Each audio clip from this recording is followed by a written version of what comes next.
Pilipinas Got Talent Season 7 judges ipinakilala na. Sir FMG, nagbabalik. Catherine Bernardo, Donnie Pangilinan at Eugene Domingo, mga bagong makakasama.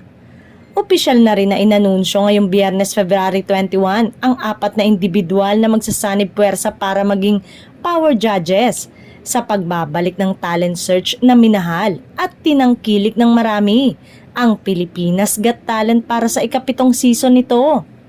Magbabalik para sa PGT ang isa sa mga naging judge mula noong season 1, ang dating pangulo ng ating ABS-CBN at kilalang star builder na si Sir FMG o Freddie M. Garcia.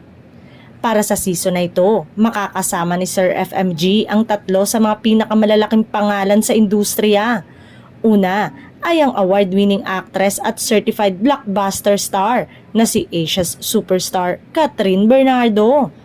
Sumunod ay ang isa sa mga most in-demand at bankable young actors sa kasalukuyan, mapasolo o kasama ang kanyang ka-love team, ang new gen phenomenal actor Donnie Pangilinan.